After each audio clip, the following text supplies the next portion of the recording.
you. Welcome to the MFintech Talk session where we speak to service providers and also within the industry itself to find out what is new, what are our expectations. Vinish, would you like to talk about Craft Silicon and brief about the introduction and about yourself as well? Yeah, hi. Good morning, everyone. As you all know, my name is Vinish. So first of all, thank you, Piyush, for the opportunity and inviting all of us over here. So guys, about me, so I have about 22 years of experience in the market. So I've started my journey with the telecom sector, then gradually moving into the BFSI domain and all.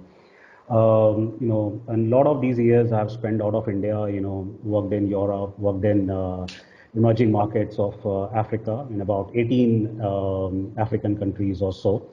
And that's when I joined Craft Silicon in 2015 in our headquarter in Africa. And then a couple of years back, I moved back in India in Bangalore and heading the strategy of the organization and looking at the expansion, both from a geography perspective as well as the product, from a product point of view. So Craft Silicon, a lot of you would know Craft Silicon by the flagship product called BR.net. And so we have presence in about 30 countries serving more than 300 financial institutions. Some of them are very large banks like ABSA and Standard Chartered and all.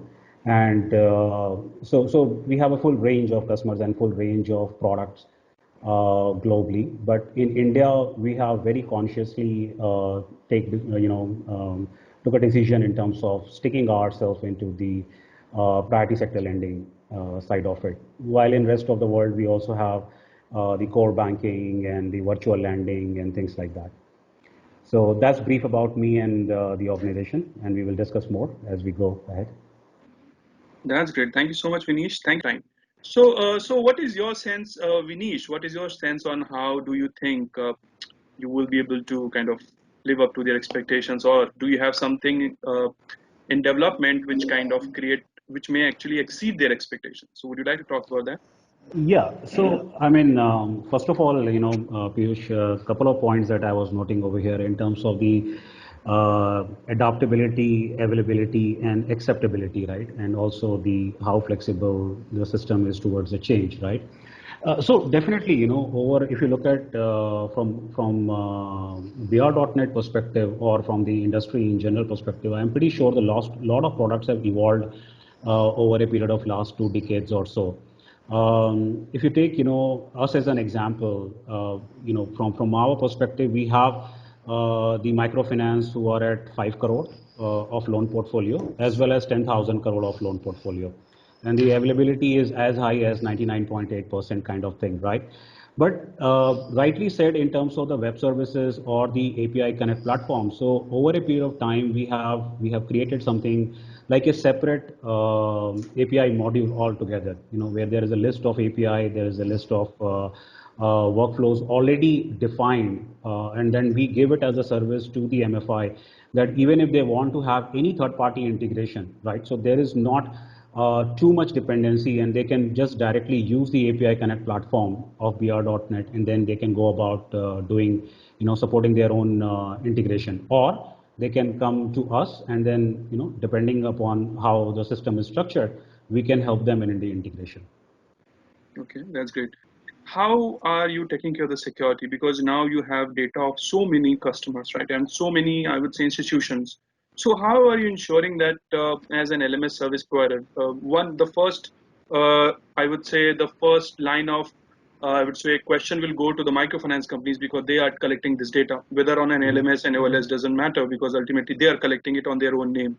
But then there is certain responsibility that which LMS and LOS service providers also have because now they're collecting data. So how are you ensuring that the data, say, of one MFI is not, say, going to another MFI, or how do you how do you give them a, I would say, assurance that the data of their customers are secured? So is there any innovation into that as well? I mean, some hash, some tokens you are creating or something of Definitely. that. Yeah. You want me to answer that, Piyush? Yeah, sure. Yeah, okay, fine. So yeah, definitely, so over a period of time, we have deployed a lot of security measures, both from an encryption perspective, having, because majority, in fact, I would say that 90% of our customers in the MFI segment are on the SaaS model with us, while the SFB or the mainstream banks are on the enterprise model, but on the pure perpetual license model. So yes, we have to take care of that. I mean, there is no way out. And then secondly, from time to time, we are also, conducting our own audits and also entertaining the audits that is, given to us by the MFI and also looking at the observations, right? So as part of the best practices, see, so one we have certified ourselves on ISO 27001 as far as the information security practices are concerned. We have also certified ourselves on the 9001 2015 from QMS perspective. From time to time, we also do the SOC 2 audit, the source code review, the load testing. These are VAPT, so even the VAPT is done not only whenever the new versions are being launched, but from time to time, even when there is a small change in the feature or something which we see as a significant impact, we give it as in, we do the VAPT, drive with us. So, and whenever the new customer is coming, as part of it, we provide the VAPT certification so that they can also put it in their compliance. And whenever the existing customer is also there from time to time, whenever it is required, we provide that certification, we extend that certification to them. So yeah, these are some of the measures in terms of the certifications that we have done at definitely at the application level. There's enough encryption, enough security being loaded. Yeah. Thanks, Anish. So